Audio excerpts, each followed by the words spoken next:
Hey, det er jul. Nej, det er det ikke. Men det er snart jul, og der skal pyntes op. Vi har meget at lave. Lad os komme i gang. Okay, så har vi en masse julepynt. Det bliver dejligt det her. Og prøv at se hvem det er. Det er nemlig Rudolf, min bedste ven. Han er et rensdyr. Det bedste rensdyr nogensinde. Haha, hvor skal han placeres? Vi skal finde et hjem til lille bitte Rudolf. Og jeg tror heroppe passer perfekt. Hvor er han flot. Flotte Rudolf. Fedeste hue nogensinde. Fedeste hue. De får lov til at hygge sig lige der. Stearinlys. En vigtig del af julen. Julemanden. Jeg har savnet dig, min ven. Okay, næste. Vi har en nisse med et langt, gråt skæg. Sikke et skæg. Så har vi de her 3 søde nisser. Hvor er de bare søde. Og de skal også have et hjem. Måske på soveværelset. Her på hylden. Og de skal stå ved siden af hinanden. Fordi de er venner. 1, 2, 3. Sådan der. Okay, så skal vi finde et hjem til ham her. Julemanden og julegrisen. Ja, der er en julegris, åbenbart. Og de har også lidt risengrød. Julegris, julegris. Hvor vil du gerne sove, julegris, julegris? Jeg tænker herover i hjørnet.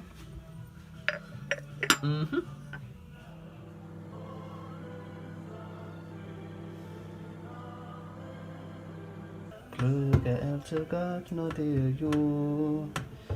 Vi elsker gløgg. Vi drikker det hvert år. Det er så dejligt og smagsfuldt. Okay, så har vi sådan en julemand. Han er lavet af træ. Den er faktisk ret fed. Og han skal hænge på væggen. Yes, sådan der. Han skal bare hænge ud. Yeah.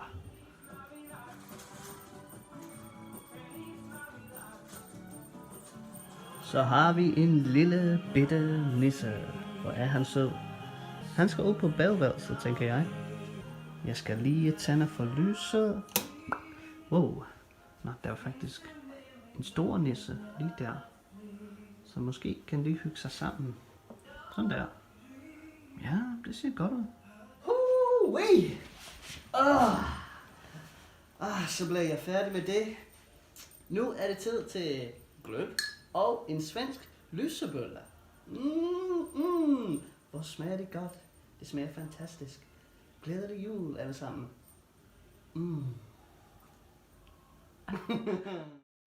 Hey, welcome back to DanishTube. In this video, we're gonna learn some sexy Christmas phrases. Let's do it. DanishTube. Firstly, it's important to make it clear that this was a request video, a request that I was obliged to respond to, but happy to respond to. Secondly, please note how my Christmas tree looks healthier. I've added some color and a star, which is rather big, but it's there. So Christmas is on the way. And lastly, before we get started, if you have a request, if there's something that you want to see on this channel, then please leave a comment below and I will do it. Okay, let's get to the good stuff. Here are the phrases. Number 1. Du i julestemning i aften? Du i julestemning i aften? Du i julestemning i aften? That's pretty innocent, right? Are you in the Christmas spirit tonight? It depends how you say it. Next one. Kyss mig under misteltenen. Kys mig under misteltenen. Kys mig under misteltenen. Still pretty innocent. Next one is elsk med mig under juletræet. Elsk med mig under juletræet. Elsk med mig under juletræet. Okay, der er ikke så meget plads under mit træ, men jeg prøver alligevel. Det er ikke så fedt, at ingen kigger på mig, mens jeg boller mit træ. Men whatever. Kom så, Rudolf. Du må undskylde det, jeg har gjort. Jeg kunne ikke gøre for det. Du ser så uskyldig ud, og det er jeg ikke. Nå, du ser faktisk lidt skræmmende ud. Nå, vi ses. Completely normal sentence and completely normal thing to ask at Christmas. Næste. Vil du med i kanen? Jeg tager en flaske vin og chokolade med. Kanen is of course Santa's sleigh, but it's also a slang word for the bed. So, kom i kanen med mig. Kom i kanen med mig. Kom i kanen med mig. That's like a double meaning because come means come, but it also means, you know, come. Like, yeah, you know what I'm saying. Jeg har nogen... Jeg har nogle julegodter til dig. De ligger nede i min sæk. Jeg har nogle julegodter til dig. De ligger nede i min sæk. Jeg har nogle julegodter til dig. De ligger nede i min sæk. I have some Christmas sweets for you. They're in my bag. I don't know how that is sexual, but if you say it in the right way, it is. Okay, next one. Har du en stor gave til mig? Har du en stor gave til mig? Har du en stor gave til mig? Do you have a big gift for me? Okay, a little bit more normal the next one. Kys mig. Kys mig.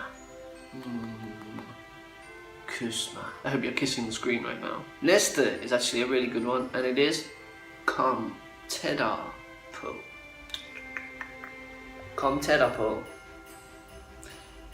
Kom tættere på. Come a little closer. Come a little closer. Næste. Giv mig et julekram. Giv mig et julekram. Kom. Giv mig et julekram. Give me a Christmas cuddle. That's kind of innocent. Næste. Har du været slem i år? Har du været slem i år? Har du været slem i år? Have you been bad this year? Du er så slem. Jeg tror, dit navn står på listen med de uartige børn. Jeg tror, dit navn står på listen med de uartige børn. Jeg tror, dit navn står på listen med de uartige børn. The next one is genius, and it is simply, vær nu min julemand. Vær nu min julemand. Vær nu min julemand. Be my Santa. Oh my god. Okay, last one. Maybe best to last, I don't know. I don't know if any of these are good at all. But it is, jeg synes, at du skal pakke din gave ud. Jeg synes, at du skal pakke din gave ud. Jeg synes, du skal pakke din gave ud. Okay, well, I hope you are now in the Christmas spirit and ready to get down and dirty. See you again in the next video. Glædelig jul. Hej hej. DanishTube. Vi kører. Det er jul, men er det cool? Det er nok ikke spørgsmålet på alles læber, men det er lidt i den retning, vi skal i dag med vores podcast episode, hvilket skal hedde episode nummer 73. It's Christmas, but is it cool? maybe that's not what everyone's asking, but that's the direction that we're going in today with our little podcast episode, which is number 73. Når jeg spørger, det er jul, eller når jeg siger, det er jul, men er det cool, er det fordi, at jeg faktisk refererer til en sang fra 88. A Song from 88, hvor den her fører MC Einar rapper, og han rappede om, at julen altid er det samme, det er dyrt, det er hårdt, det er forudsigeligt, Christmas is expensive, it's hard, it's predictable, og han drømte om en hvid sandstrand med palmetræer som er vejr. Der ville han fejre julen i swimmingpoolen, langt væk fra sne og juletræer. I kender nok melodien, og Brooke, du har faktisk sendt et link til mig, som er interessant. Men jeg vil lige høre, hvad I synes om det, BB, Brooke og Belinda, som I nu skal hedde. Altså, det her med, at man måske skal fejre jul et andet sted. Kunne I også tænke jer en jul på en strand, eller skal der være sne? Would you also like to celebrate on a beach, or does Christmas need to be snowy? Normalt for mig, det skal være sne i jul, men jeg har faktisk fejret jul en gang i Australien. Fordi jeg bor der. Sådan. Australien. Fordi jeg bor der i et år, og ja, så jeg fejrede juledag på stranden med min venindes familie. Ja, så det var lidt mærkeligt, fordi det var måske 30 grader, og vi svømmede og lavede solbadning og spiste barbecue til frokost. I grillede. Ja, og vi... det var også en stor fest om aftenen med min venindes venner, og vi drak meget og dansede hele natten på terrassen, så det var en forskellig jul. Ja, meget sjov. Ja, men kunne du tænke dig sådan en jul sådan hvert år, eller er du mere til sne faktisk? Jeg er med til sne, fordi jeg vender mig til det. Jamen, jeg har det lige præcis på det samme måde. Fordi jeg har faktisk oplevet jul i Australien også. Vi er det samme. Ja, fordi jeg både også der. Vi er tvillinger igen. 30 degrees on the beach. Ja, det er fedt at tage ud på stranden. Og når vejret er bare dejligt og varmt. Men efter min mening er det kun jul med lidt sne, og man skal bare hygge sig, fordi det i sangen også, det er jul, det er cool, det er når man hygger sig bedst. Og jeg føler det er sådan under vinter. Måske skal jeg spørge nogle mennesker hernede, hvad de synes om, at der er mange billeder og mange sange, som snakker om, synger om, viser sne, kulden, men det findes bare ikke hernede på dette tidspunkt. Så jeg undrer mig over, hvordan folk har det. Men jeg kan godt se, for mig i hvert fald, at stemningen er lidt anderledes, eller jeg synes, at jeg mister lidt noget. Du ved, lysene, som er i byen, og dem slags ting, ligesom man har i New York. Og det bliver mørkere under vinter, så man kan bare se lyset bedre. Jamen, jeg tænkte lidt på det, fordi det må komme lidt fra vores media og vores historie, at det må komme fra Nordland, Europa, eller USA, Canada, Nordamerika.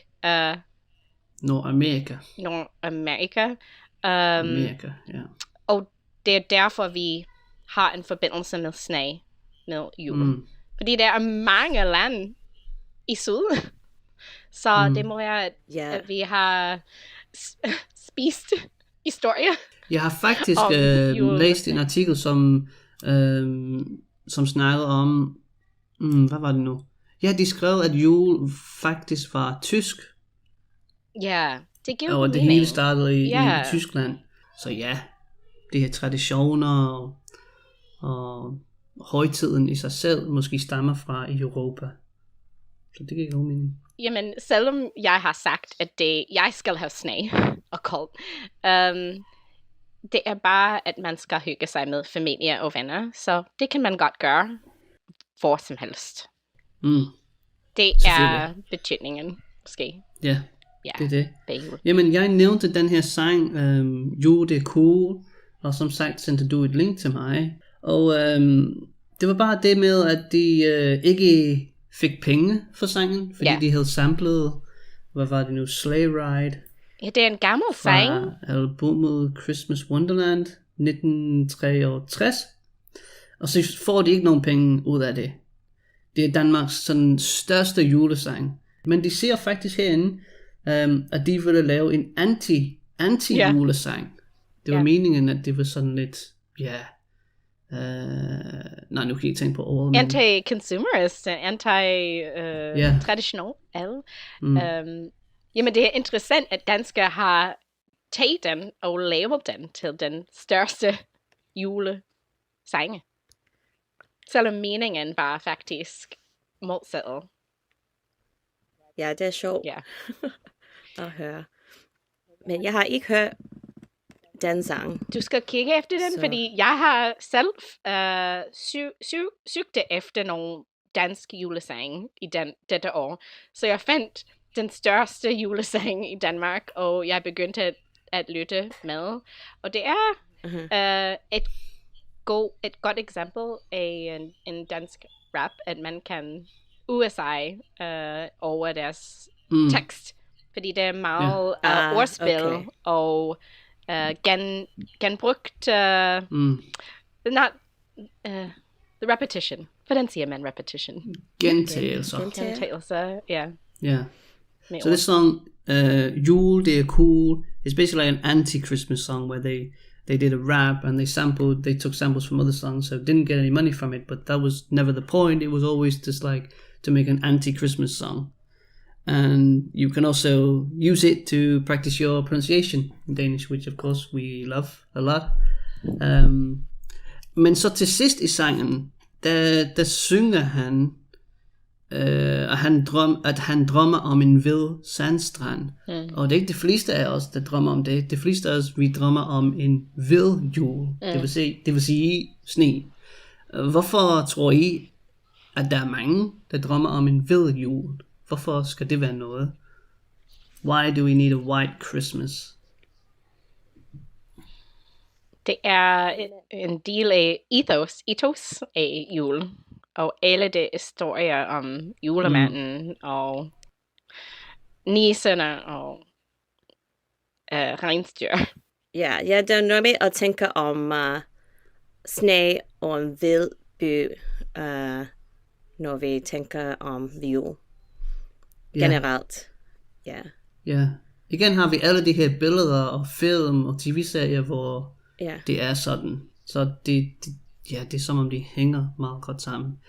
Men jeg synes måske, at det kan også være, fordi det er sne generelt, synes jeg, er meget, meget afslappende.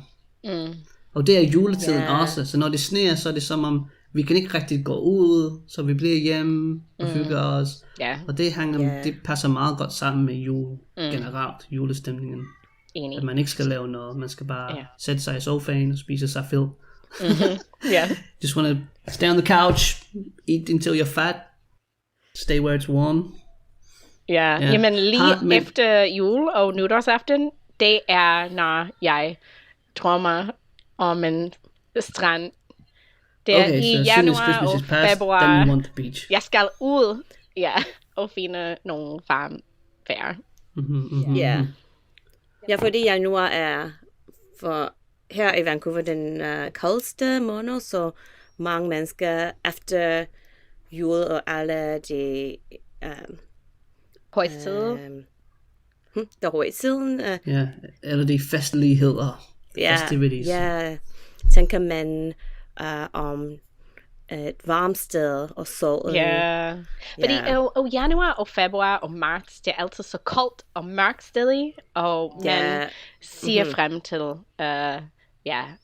en en bedre tid, så man skal bare ud. Jeg kan godt se det som om, det er meget, meget hyggeligt, når det er koldt, og når det sner, men kun når det faktisk er jul. Ja. Når det er sådan december, og lige så snart julen er forbi, så er det sådan lort at være. Ja. Nu skal det bare være varmt. Hvad sker der? Har I nogensinde oplevet en vild jul? Det er næsten hvert år.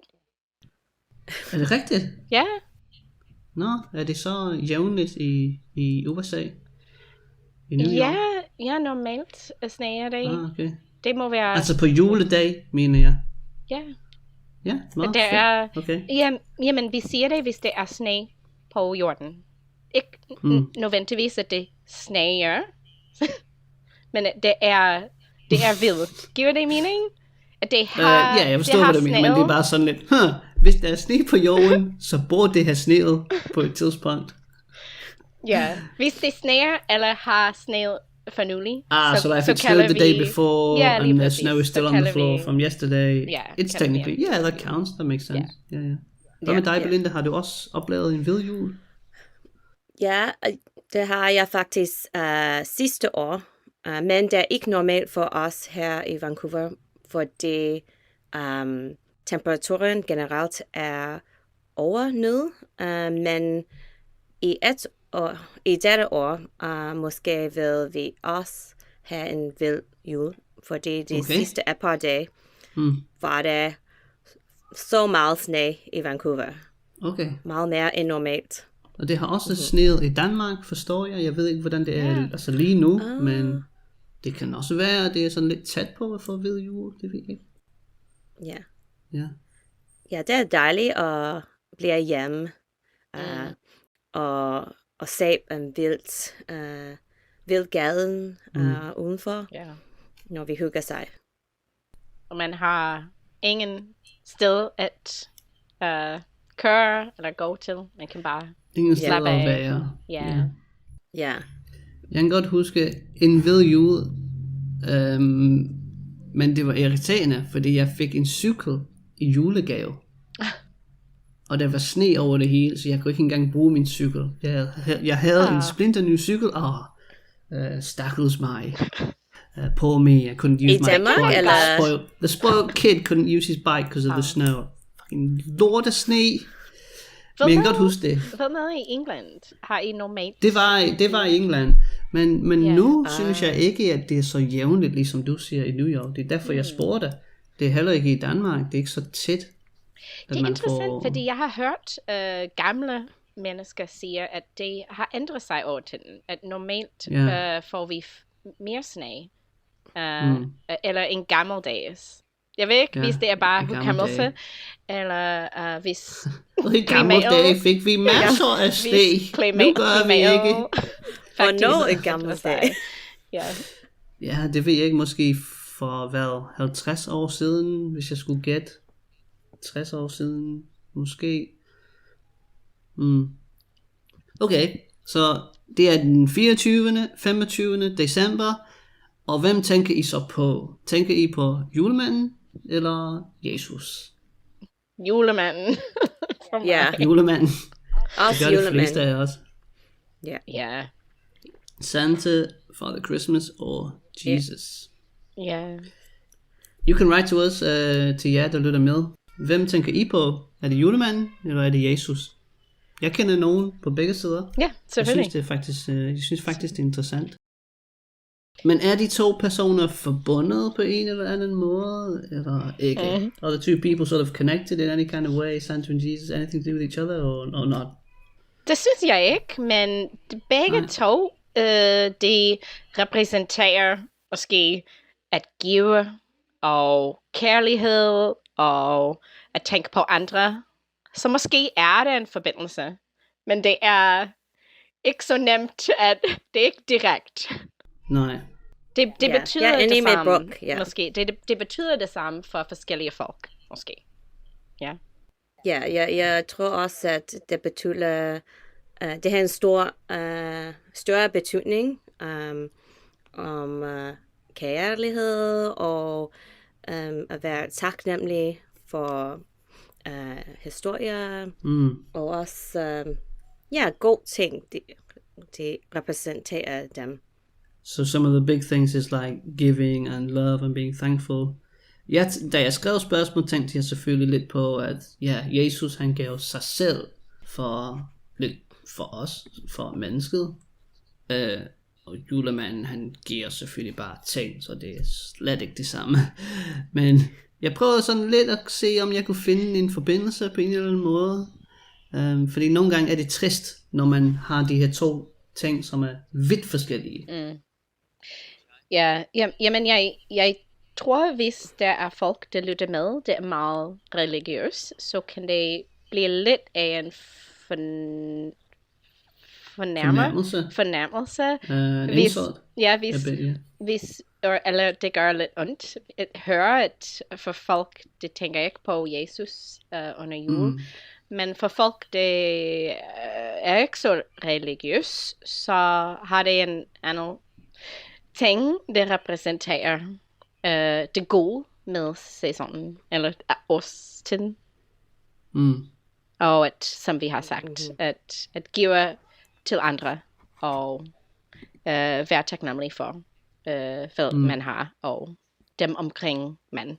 Og nu går vi lidt tilbage til Thanksgiving, og være taknemmelig. Ja, det er meget taknemmelig. Men med sikkerhed, det med at tænke på andre, julemanden, han er sådan set, hvad er ordet for ham? Han tænker aldrig på sig selv, vil jeg sige. Og det gjorde Jesus heller ikke. Så på den måde, I mean, Santa doesn't ever really think of himself when he's traveling around the world. Og jeg tænker også, at de begge to handler om magi. Lidt. At man, at Jesus var født ud af magi, og det er meget omkring traditioner og historien, der handler om magi.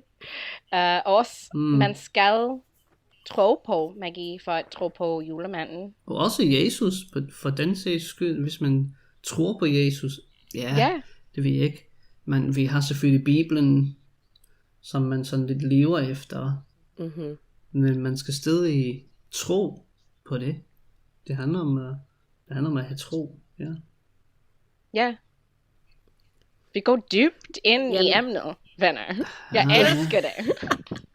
Jesus and Santa. Wow. Ja, men det er også godt for børn at tænke og tro på Santa, fordi de ser frem til at få gaver juledag. Og det er meget sjov at åbne gaver. Og så det er rigtig godt for børn at have nogen tro på Santa og julemanden. Julemanden, Det er ligesom the julekalender. Vi taler Danish. The julekalender. Nej, jeg elsker det. Ja, det skal jeg se. Fordi det er helt på Danish, tror jeg. Ja.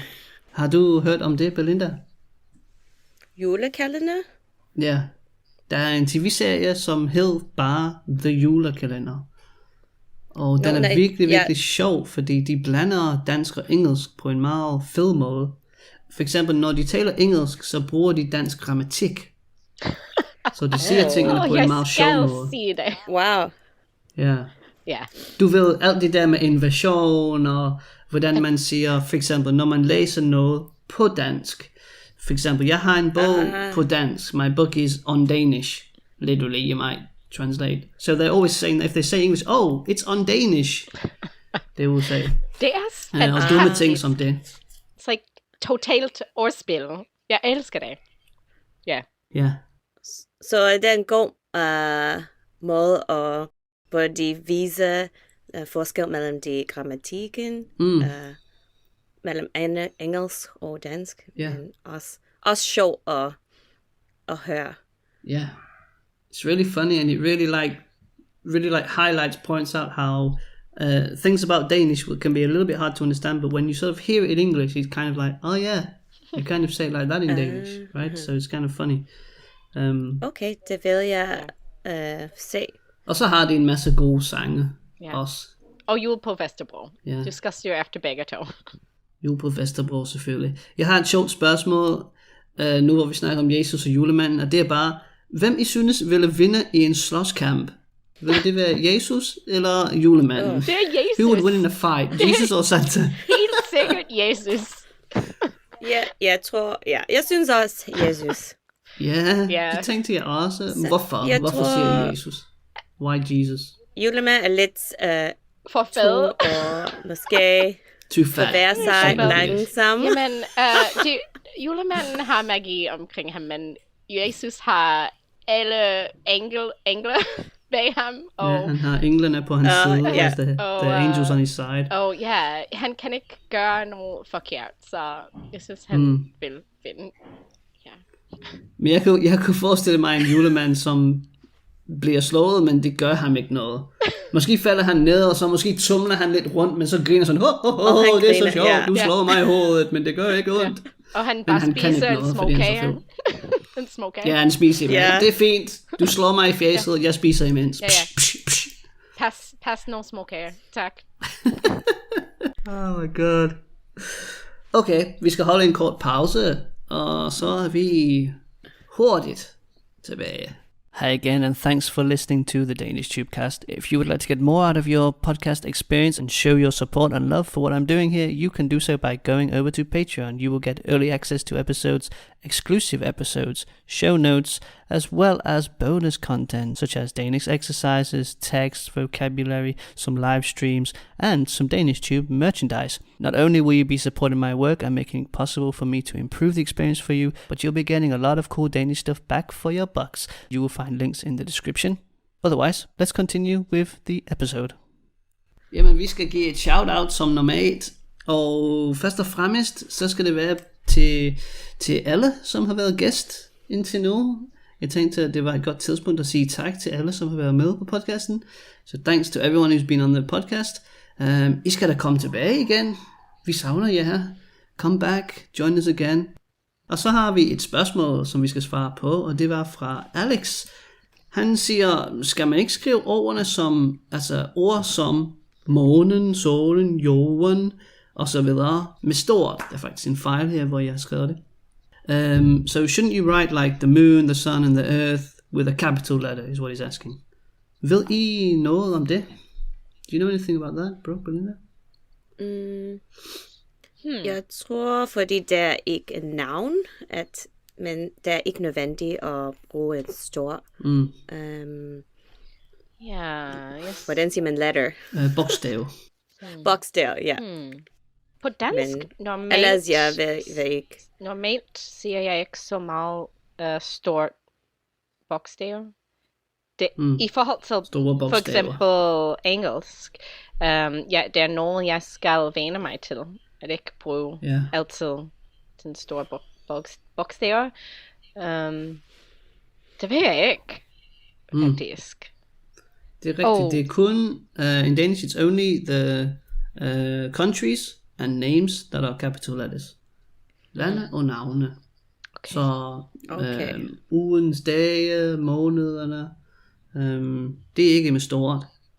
Men det fik mig også til at tænke, fordi jeg tænkte, hvis man snakkede om for eksempel Pluto, eller nogle af de andre planeter, så vil man nok skrive det med stort. Fordi det er et navn på en planet. Ja, det giver mening. Jeg har altid gjort det. Men så kom jeg frem til, at det faktisk er frivilligt i forhold til jorden, solen og månen. Jeg har indsat noget her, jeg tror det var fra Årbogen. De har skrevet om himmellegemer. Og de siger, navne på planeter, stjernebilleder og andre himmellegemer, de skrives med stort. Ligesom jeg sagde, Mars, Jupiter og så videre. Men så når det handler om jorden, solen, så er det frivilligt. So it's actually, you can do one or the other. Okay. Tak. Godt at vide. Jeg lærer, mens vi snakker. Faktisk. Jeg tænker, Værsgo. Nej, hvad siger du? Nej, jeg skifter emnet lidt, men jeg vil bare ende med at sige, hvis det er noget andet, som har med sol eller månen at gøre, ligesom solskin, så skal det ikke være med stort selvfølgelig, fordi nu snakker vi ikke om solen. So if it's like sunshine or moonlight, moonskin, something Det like er that, et then you flot wouldn't ord. write it with. Hvad siger Jeg du? hørte det, måneskin. Jeg hørte det i en sang, og jeg tænkte, sådan, sikkert et flot ord. Det er faktisk Måneskin. meget flot ord. Jamen, det var sådan set det.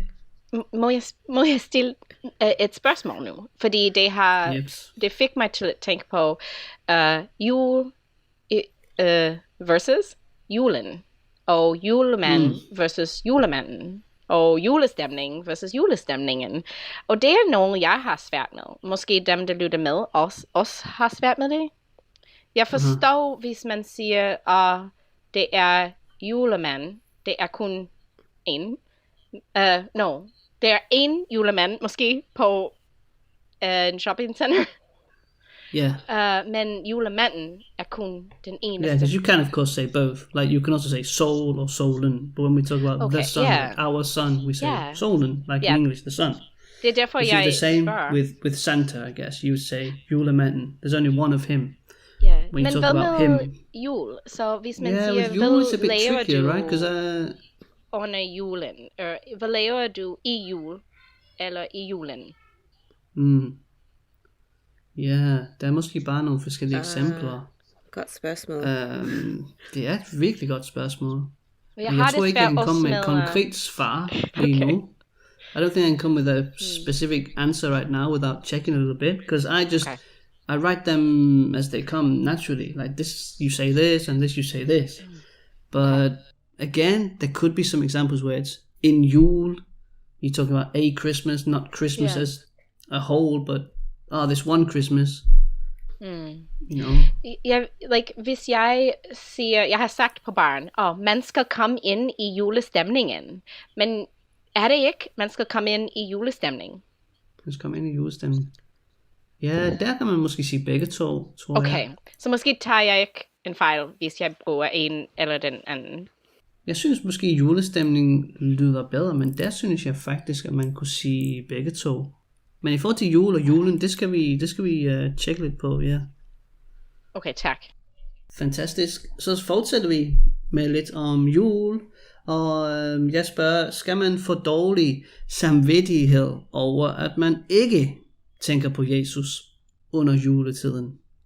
Hvad synes I om det? Should you have a bad conscience if you're not thinking about Jesus? Because, after all, it's his birthday. Jesus is the reason for the season. Nej. And we're not giving him any gifts, we're just taking gifts from the fat guy. Jeg tror ikke, at man skal få dårlig samvittighed over det, fordi hver menneske kan have deres egen perspektiv, og hvordan de fejrer jul. Yeah. Og mange mennesker, ligesom mig, er ikke religiøse, så jeg tænker ikke på Jesus, når jeg fejrer jul. Så, synes du, at man kan lidt tænke på Jesus, uden at man er religiøs? Det kan man også. Ja, selvfølgelig. Vi for gør at det forstå. nu, faktisk. Ja. Det er mange, der tænker på ham som lærer, måske. Han var en rigtig person, en rigtig menneske, men måske han har ikke det mytologi, at nogen giver ham. Yeah. Some people think of him just as a teacher and a person, og det er faktisk det, som buddhister mener. Og jeg har taget en lille ting med her, som hedder, faktisk fejrer 81% af ikke-kristne amerikanere stadig jul, hvoraf den højeste procentdel er buddhister. Og ifølge nogle buddhister fejrer de julen som en helligdag. Men det er helt adskilt fra det kristne koncept om Jesus. Ja, de opfatter Jesus som en mand, som lærer, frem for Messias. Instead of a Messiah. They just see him as a dude who did some pretty cool stuff, I guess. He was a teacher. Yes, jeg tror, det er mange. Det er en monstre, der sker i måske flest lande nu med unge, at de bliver mere sekulære. Og der er ikke så mange, det er religiøs. Og måske er det på nogle tidspunkt om året, men ikke det samme som gammeldags. Jeg snakker meget om gammeldags i dag. Back in the old day when people were religious. Jamen, jeg synes, det er fedt lidt at tænke lidt på det og sige sådan, hvorfor gør vi det her? Hvad handler det hele om? Selvom vi ikke måske tror på Jesus nødvendigvis. Jeg kan ikke sige ja, jeg kan ikke sige nej, jeg ved det ikke. Jeg er sådan en person, som altid siger, jeg ved det ikke. For Jesus er en rigtig mand, det ved jeg ikke.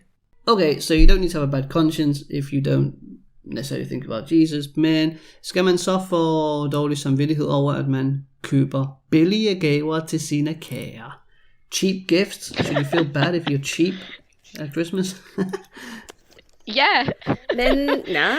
Ja, du siger ja. Køb en ring til mig for helvede. Nej. Buy me a ring. Nej, det handler ikke om dyre gaver, men det handler ikke om at ikke købe nogen lort. Fordi jeg har problemer med, at folk føler som de skal købe nogen, bare fordi det er jul. Jeg har ikke brug for nogen. Jeg har ikke brug for ingenting, kan man sige. Jeg har ikke brug for noget. Ja, for ikke nogen. Så jeg vil have, at folk ikke føler som de skal købe nogen til mig. Okay. Bare, ja. Fordi jeg vil ikke have, at det bliver kastet ud en dag. Hvis det giver mening.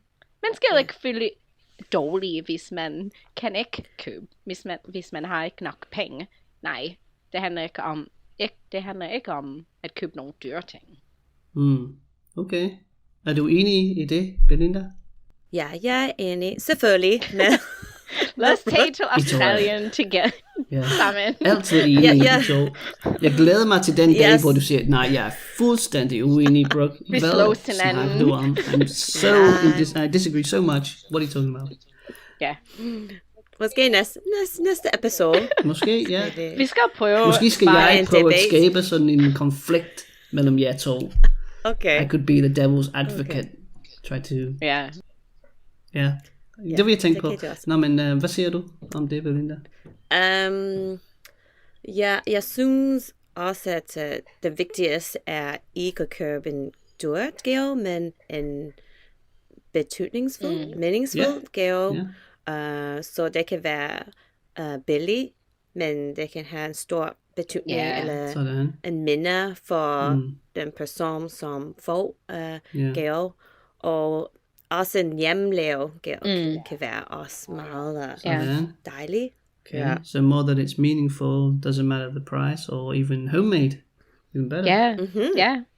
Fordi det tager tid, og måske mere tid at lave. Ja, selvfølgelig. Du skal bestille lidt tid. Ja, og man tænker på personen hele tiden, mens man laver den. Ja. Ja, så det er faktisk virkelig sødt. Ja. Jeg tror ikke, det er alle, som har den forståelse for det, eller som synes, det er sådan. Desværre. Hvad med dig? Vil du have nogle dyre ting?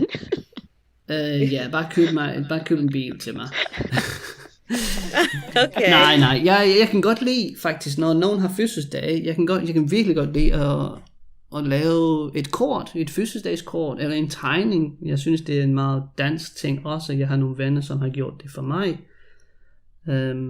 Men jeg tror måske bare, at der er nogle mennesker, som tænker, har du tegnet en tegning til mig? Hvor er du bare nærig? You've drawn a picture for me. You're just so stingy. What's going on? Buy me something. Måske ikke. Det ved jeg ikke. Maybe not. Jeg har fået nogle digte, og det er så dejligt at se den skrevet i en anden persons håndskrift. Og at man tænker på dig og har lavet nogle. Men det er meget betydningsfuldt, som Belinda har sagt. Ja. I disse dage er det ikke så normalt, når man skriver.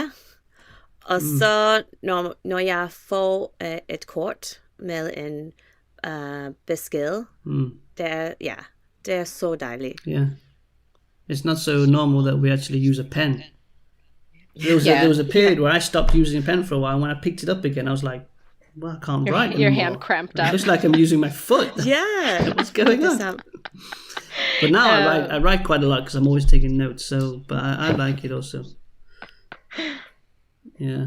Ja. Jeg elsker også at få nogle oplevelser.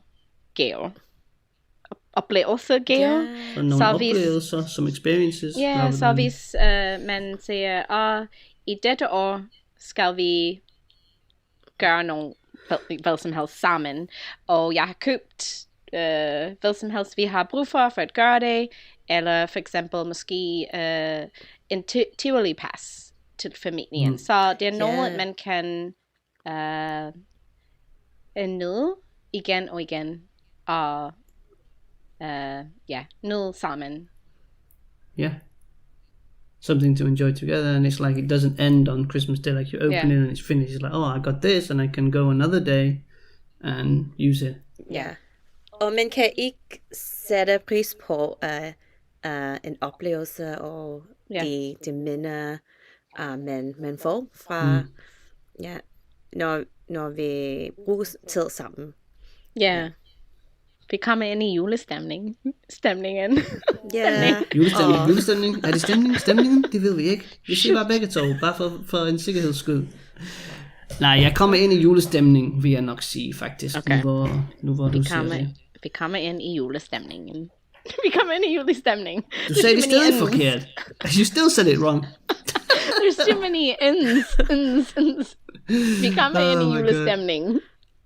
Okay, Perfect. så jeg tror, vi har lidt sagt det allerede. I think we've pretty much already said it, but if we could try to summarize, lave en lille opsummering. Hvad er det egentlig, julen handler om? Hvad er pointen ved jul? Og ved julen, det ved vi ikke. Det handler om at bruge tid med familien og venner, og også det vil jeg sige at tilbringe tid med. Tilbringer? Yeah. When you spend time, you tilbringer tid. Rather than okay. When you bruger tid på noget, but that's more like you are, I know, spent a lot of time writing the story. Jeg har brugt mange timer på at skrive denne historie. Okay. But just like being together, så tilbringer man tid sammen. Ja, jeg tror, der er den vigtigste af jul. Den vigtigste ting. Ja. Sådan, ja. Jeg er enig, at det vigtigste er at blive sammen med dem, at man holder af. Og jeg vil også sige, at faktisk, at jul, efter min mening, handler jul meget om håb. At have håb. Og der er en forbindelse mellem jul og den korteste dag, som er faktisk i dag. Ja, der er nogle pagan roots, tror jeg, i jul. Og i dag er den korteste dag, så vi er opmærksom på mørkt og at hygge os, men vi ser frem til længere dag og lys, og det er lysere dag, og det er og gode ting der kommer, og det er også sådan med jul, at vi har håb, og det er lidt religiøst, og at Jesus bliver født, og vi har håb nu, og det er også sammen med julemanden også. Vi har håb om nogle gaver. Vi håber på, at julemanden kommer. Ja, det er præcis. Jamen, det handler om håb. Og, sådan, det kan jeg godt lide. So it's like about hope, and you mentioned about like having this pagan roots. Man vil nok kalde det for hedenske rødder, som handler lidt om, at den her overgang fra de mørke dage til de lysere dage. Og lys, det har også selvfølgelig noget at gøre med håb og positivitet. Det er også en helt... Ja, hvad siger du? Hvad er det ord for winter solstice? Winter sol... something. Jeg kigger efter... Winter solværv. Solværv? Winter solværv, ja. Jeg elsker vinterssolvejr, fordi jeg plejede at tænke på, det er det korteste dag, det er så mørkt, jeg hader det, men nu glæder mig til længere dag, og det er et tidspunkt, hvor det begyndte at ændre sig lidt hver dag. Så. Ja, man kan mærke måske, det bliver lidt mere lys, måske 1 minut mere hver dag. Ja. So 1 more minute of light every day. When you're in a dark place like Denmark, it's a long minute. Ja. og for dig, det er den sommersolvejr. Argentina. Jeg har masser af lys, det er helt vildt. Så du har den længste Lange dage. Længste dag. Længste dag, så du skal fejre solen. Ja, det skal også. Du skal begynde at hygge sig. Håb. Og noget andet, jeg tænkte på, det var simpelthen bare glæde.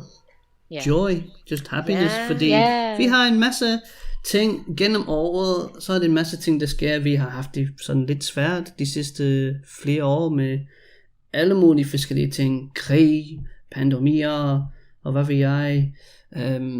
Så det er bare den tid på året, hvor man bare kan være glad. Man bare kan hygge sig, spise og drikke, uden at tænke på alle mulige problemer og lort.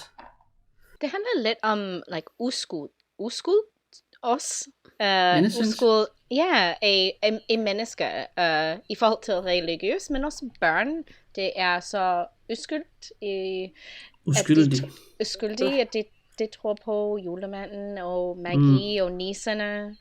Og det er så sødt at se magi igennem børnenes øjne. Gennem børnenes øjne. Ja, hvis nisserne kommer ned fra luftet, og de laver nogle ballader, og børnene vågner op og siger, hold nu kæft, hvad har nisserne gjort? Siger børnene det? Hold nu kæft, mor. Prøv at se, hvad nisserne har gjort. Holy shit, mom, look. Hvad i helvede?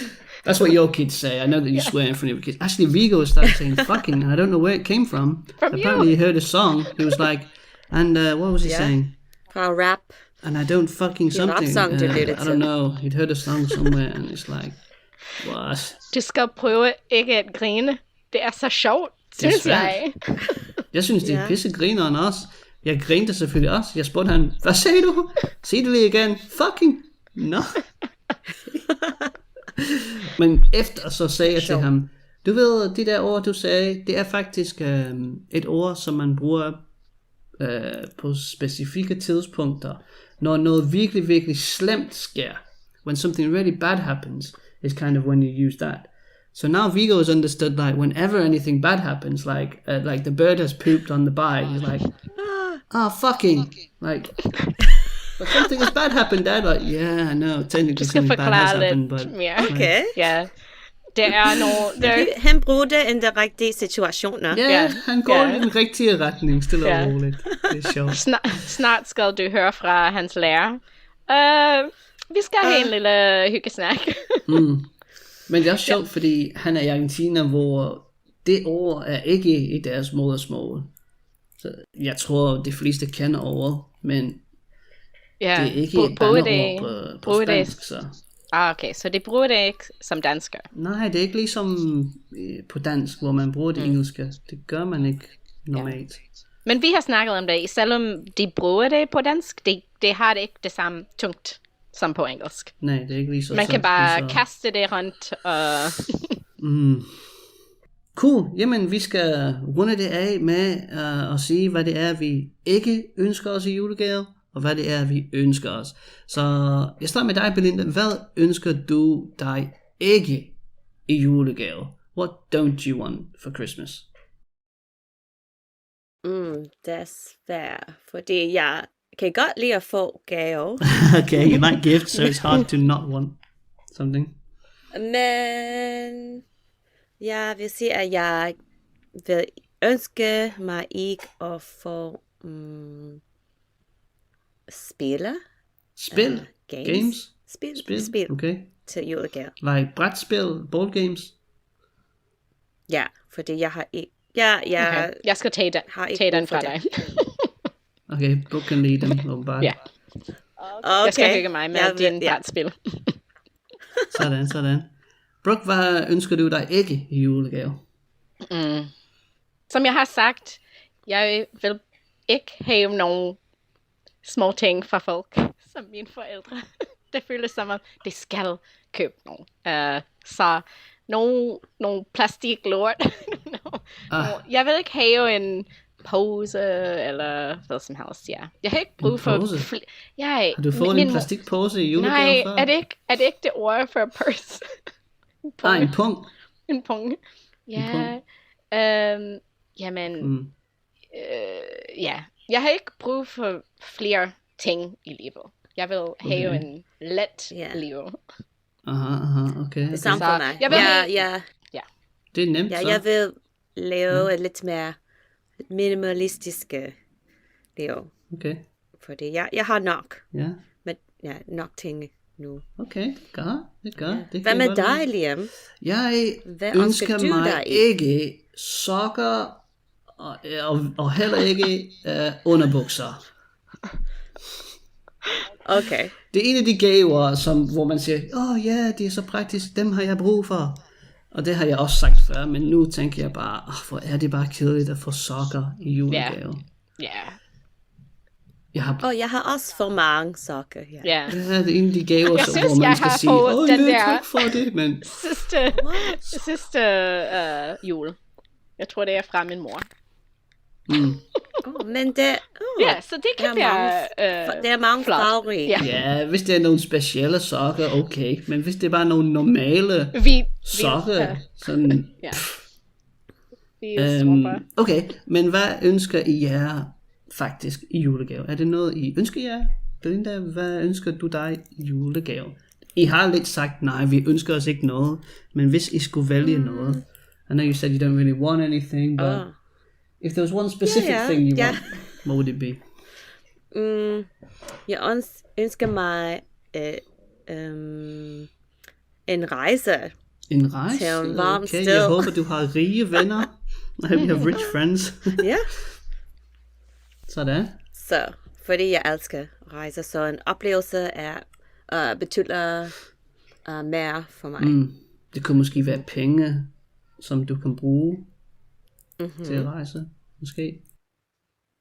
Ja, penge er også selvfølgelig. Min niece for eksempel har sagt, at hun bare vil have penge, fordi hun vil gerne tage ud efter jul selv med sin mor og købe noget.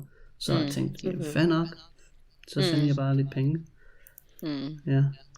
Jamen, et år har min familie besluttet os, at vi skal ikke købe nogle gaver, men vi skal give penge til en organisation, at vi tror betyder noget for personen, der får gaver.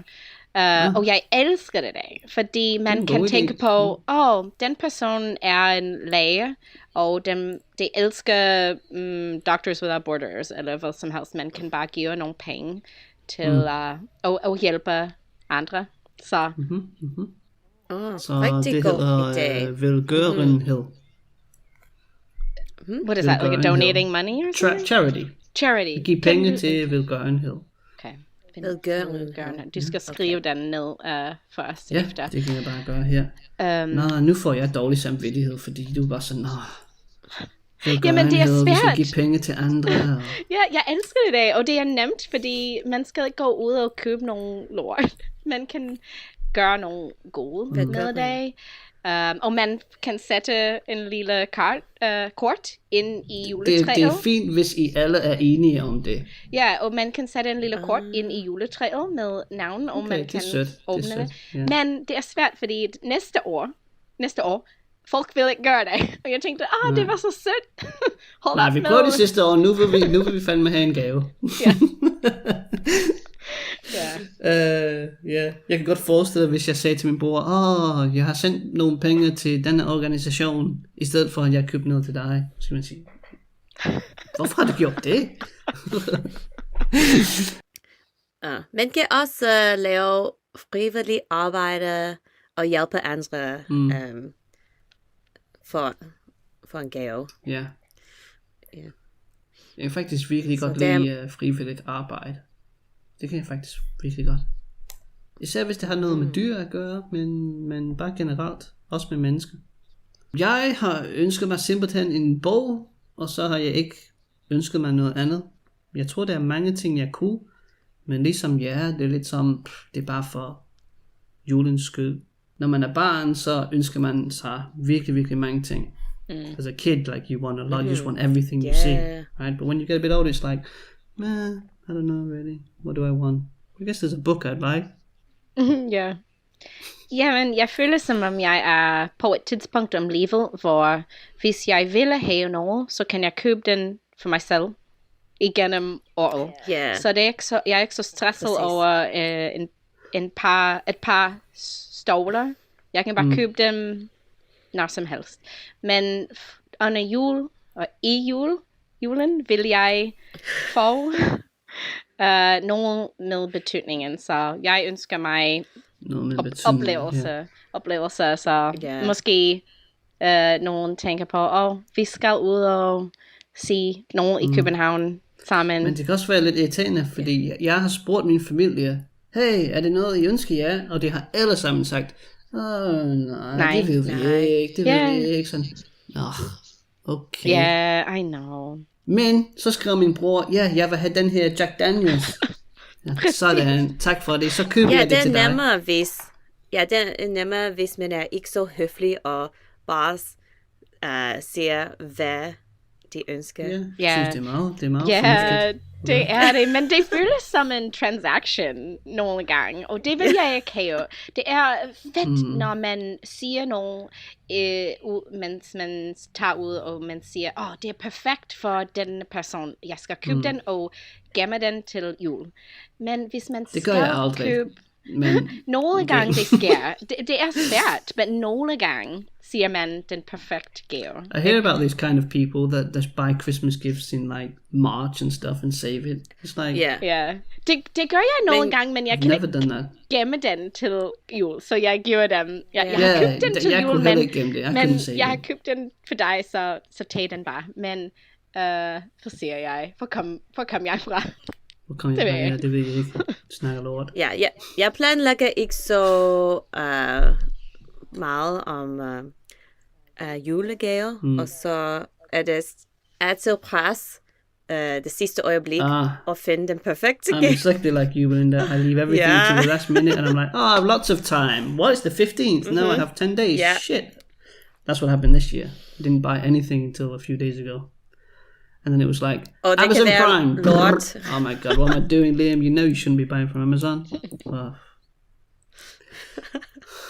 Det er så dårligt. Jeg håber, det gaver ankommer.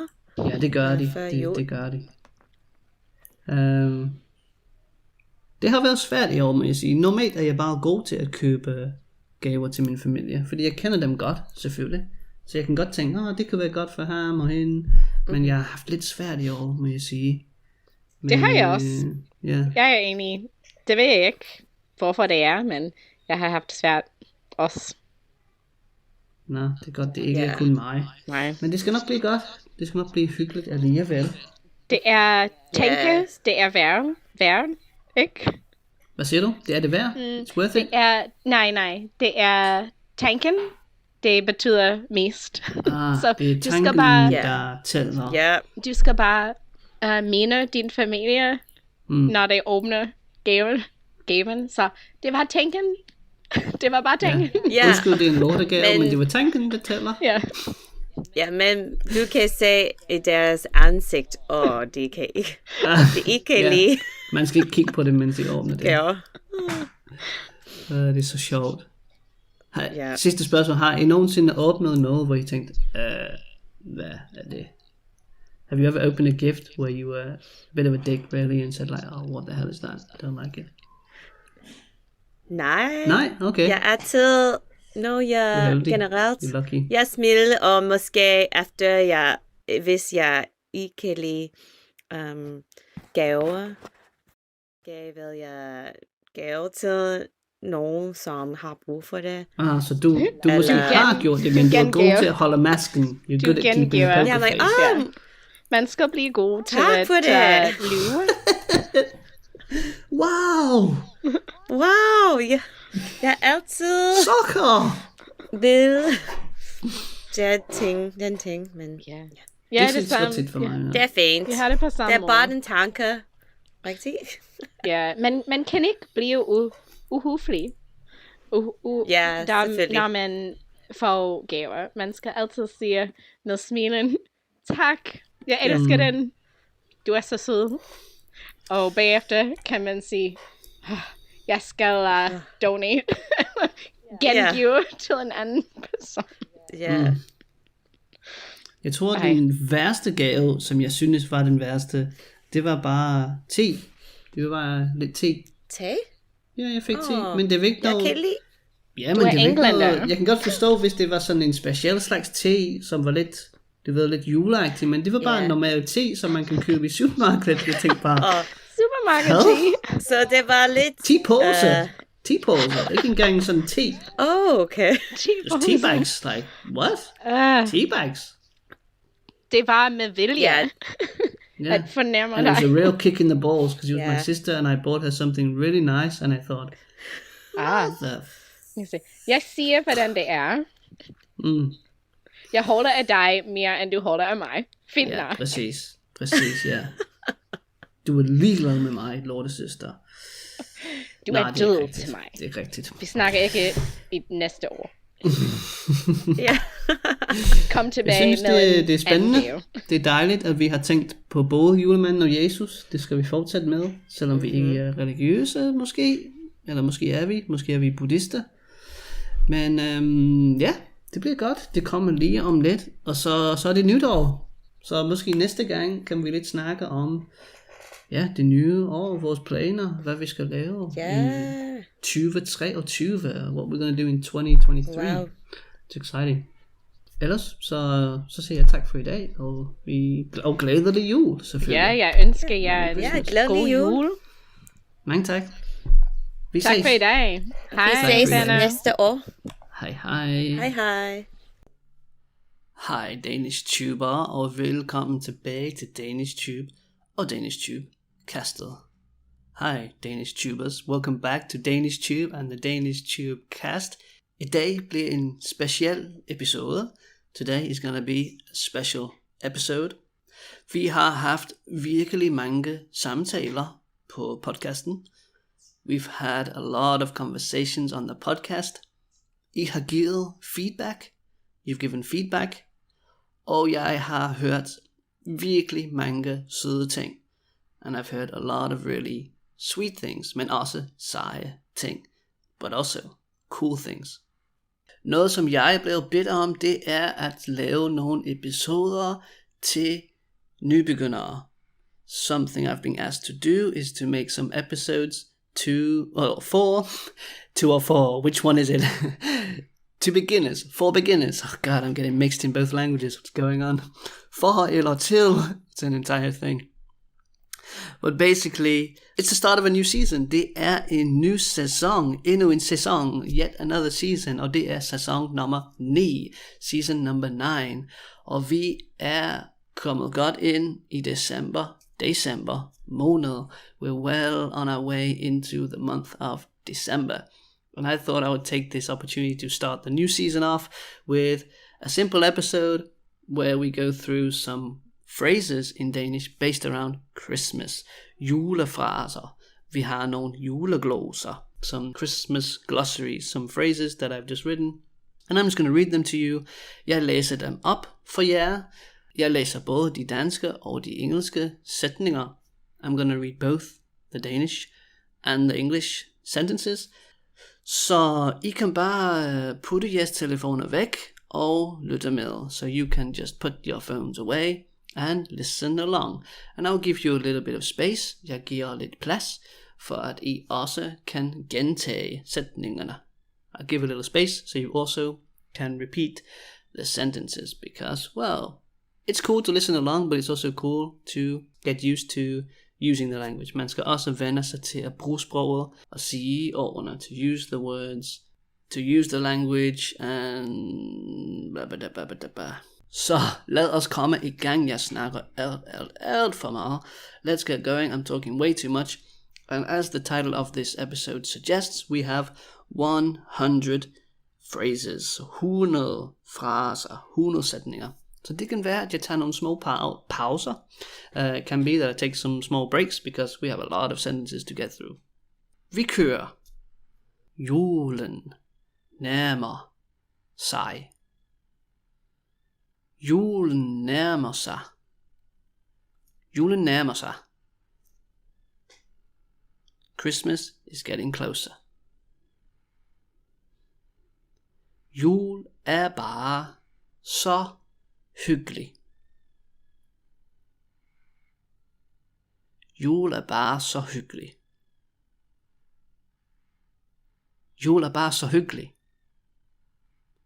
Christmas is just so cozy. Rejser du hjem til jul? Rejser du hjem til jul? Rejser du hjem til jul? Are you traveling home for Christmas? Det er jeg ikke. Eller det skal jeg ikke. I'm not. Are you? Let me know. Hvor fejrer du jul i år? Hvor fejrer du jul i år? Hvor fejrer du jul i år? Where are you celebrating Christmas this year? I just realized that it would be pretty cool if I switch it around actually and say the English first, so you know what you're saying when you're repeating it. So I'm going to do exactly that. We continue. Vi fortsætter. Who are you celebrating with? Or who are you gonna celebrate with? Hvem fejrer du med? Hvem fejrer du med? Hvem fejrer du med? Don't you love Christmas? Elsker du ikke jul? Elsker du ikke jul? Elsker du ikke jul? What's wrong with you? Don't you love Christmas? Notice how I'm saying the lines 3 times. I know it can be a little bit slow. Try to stick with me. But what I'm trying to do is, even when I say it really slowly, I'm trying to pronounce the words exactly how I would say it when you also say it quickly. So in the last example, you notice the word mill, which often is pronounced with a soft D. For example, vel, mill, dig. How about you? But also very common to hear it pronounced me. Hvad med dig? Hvad med dig?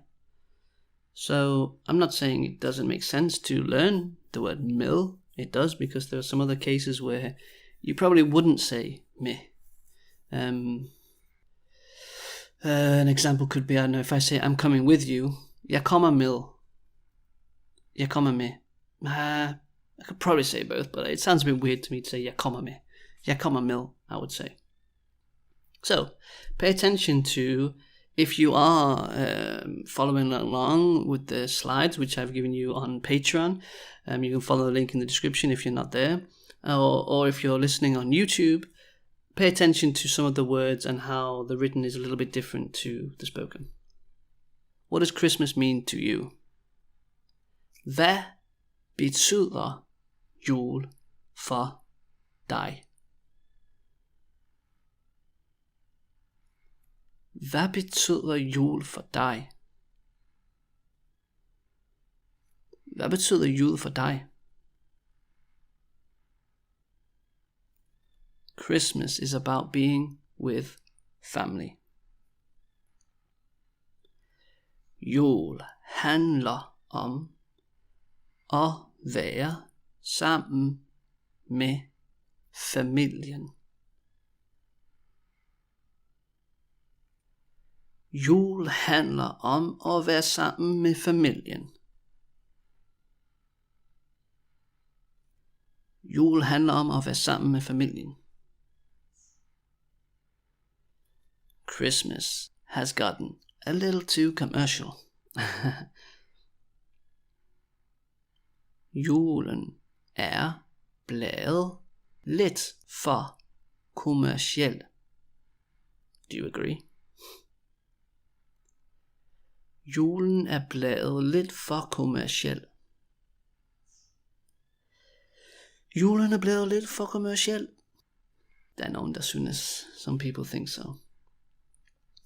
And when Christmas is finally over, which it isn't yet, but it will be, then you can say, julen er forbi.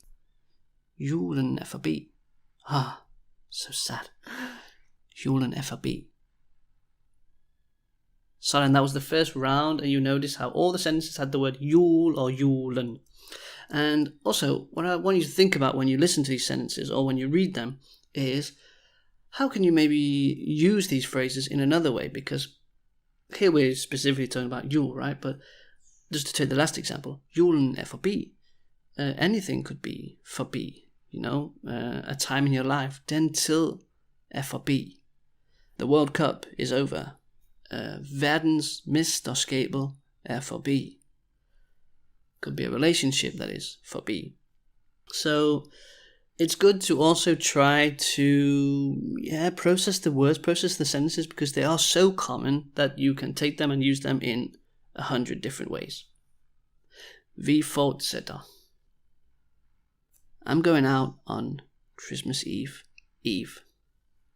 That's the night before Christmas Eve. There's not really a good word for it in Danish.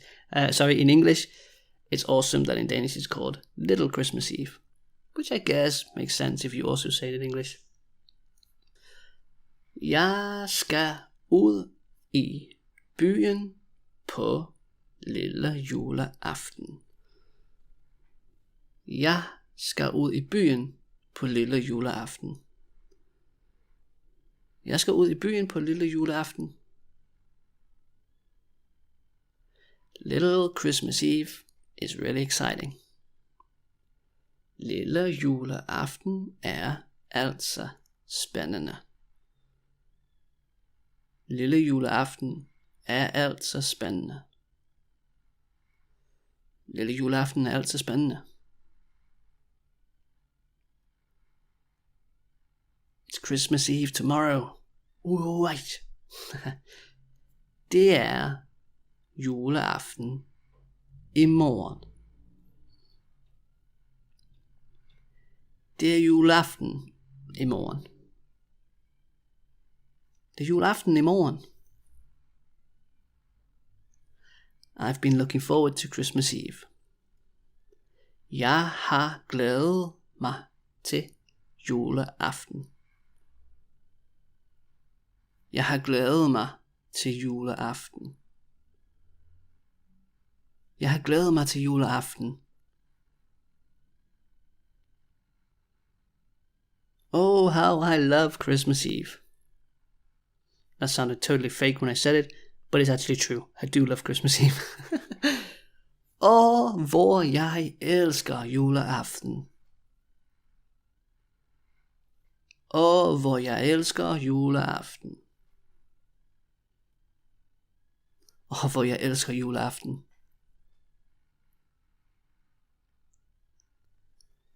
So it's Christmas Day. Så er der juledag. Så er der juledag. Så er der juledag. We always drink a lot on Christmas Day.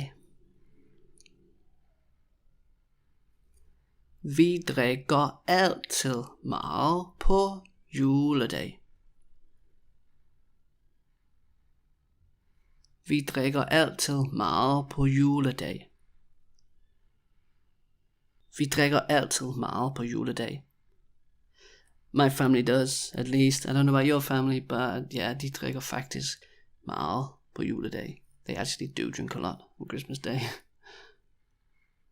Christmas Day is always a fun day. Juledag er altid en sjov dag. Juledag er altid en sjov dag. Juledag er altid en sjov dag. Are you coming by on Christmas Day? Coming by just means like, are you visiting? Are you gonna come and see me? Kommer du forbi på juledag? Kommer du forbi på juledag? Kommer du forbi på juledag? We're hosting a Christmas dinner at our place next week. Vi holder julefrokost hos os i næste uge. Vi holder julefrokost hos os i næste uge. Vi holder julefrokost hos os i næste uge. You have to go to a lot of Christmas dinners in December. At least in Denmark, it's kind of a thing. I didn't experience it anywhere else. Do you do it in your own country? Let me know. Is that also a thing? At your workplace, with your friends? Man skal til mange julefrokoster i december. Man skal til mange julefrokoster i december. Man skal til mange julefrokoster i december. I never get tired of Christmas dinners. Jeg bliver aldrig træt af julefroder. Jeg bliver aldrig træt af julefroder. Jeg bliver aldrig træt af julefroder.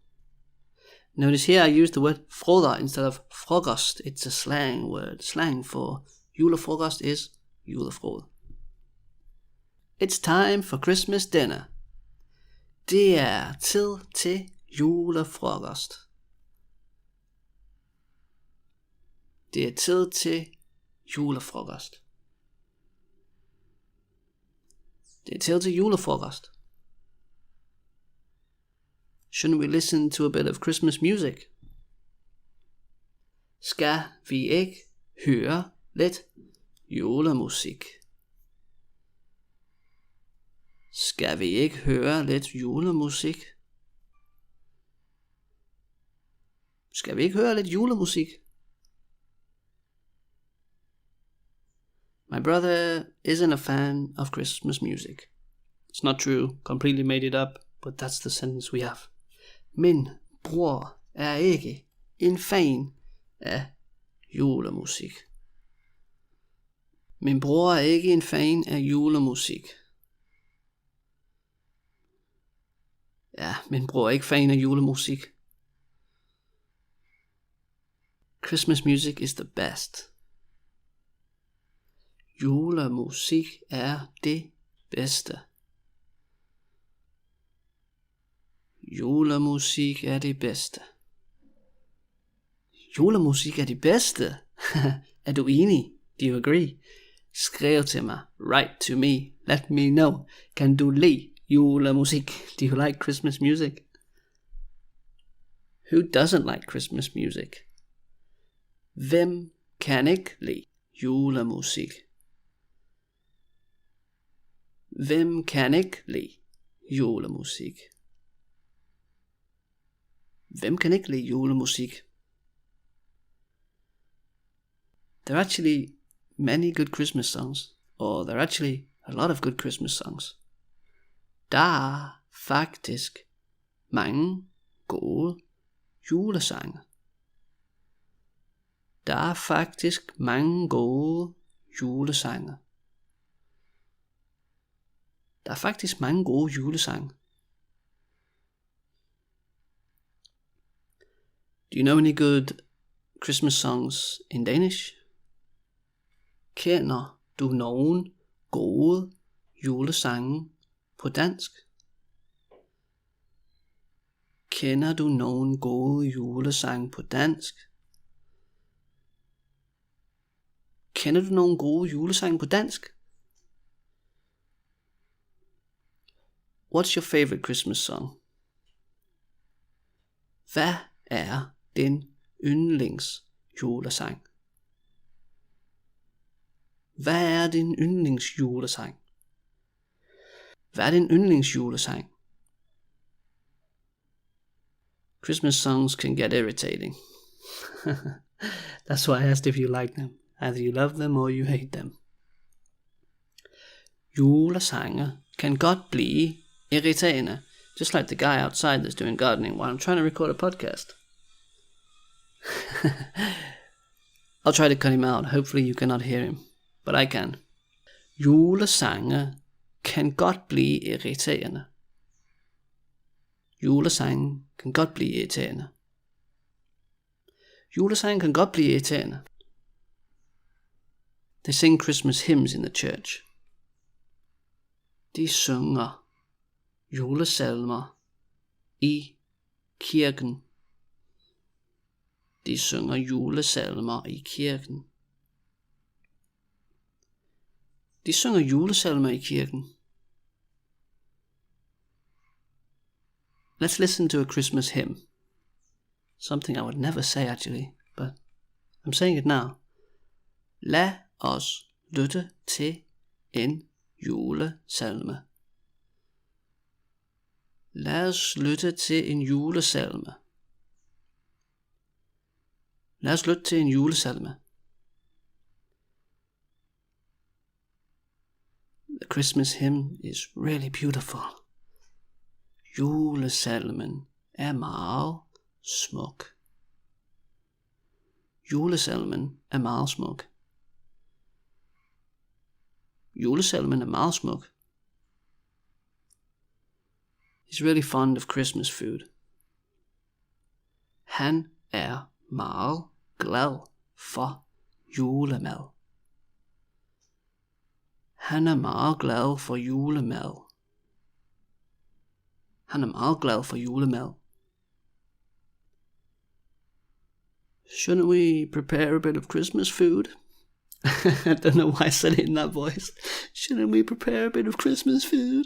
I'll try to say it in that voice in Danish as well. Skal vi ikke forberede lidt julemad? Skal vi ikke forberede lidt julemad? Skal vi ikke forberede lidt julemad? You can hear that after a while, when you start repeating sentences over and over 3 times, it sends you a little bit crazy. But I'm having a lot of fun. This is really cool. I hope you're enjoying it as well. Let's take a few more with Christmas food, and we take a little break. What Christmas food shall we eat? Hvad for noget julemad skal vi spise? Hvad for noget julemad skal vi spise? Hvad for noget julemad skal vi spise? There are already Christmas sweets in the supermarket. What? Det er kun positivt. It's only a good thing. Der er allerede julegodter i supermarkedet. Der er allerede julegodter i supermarkedet. Der er allerede julegodter i supermarkedet. Christmas sweets make me happy. Julegodter gør mig glad. Julegodter gør mig glad. Julegodter gør mig glad. Don't you have any Christmas sweets in the house? What's wrong with you? Hvad er der galt med dig? Har du ikke nogen julegodter i huset? Har du ikke nogen julegodter i huset? Har du ikke nogen julegodter i huset? Such yummy Christmas sweets.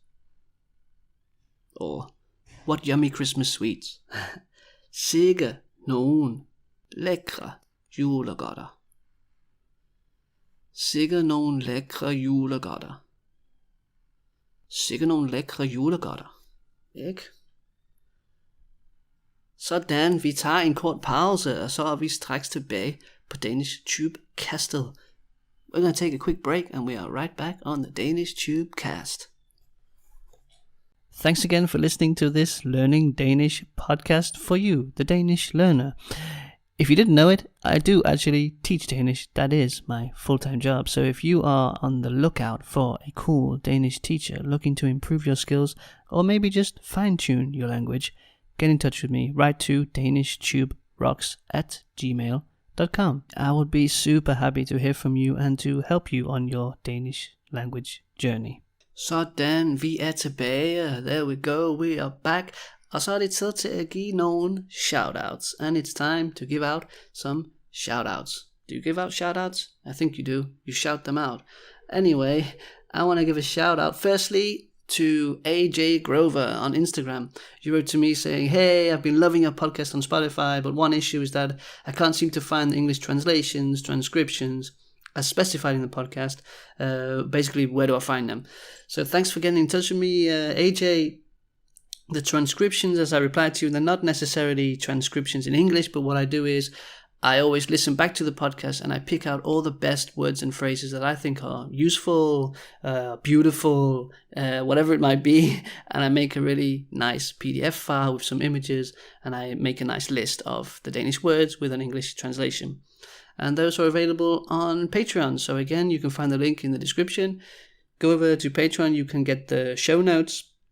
You can get Danish exercises, weekly slang, live streams, merchandise.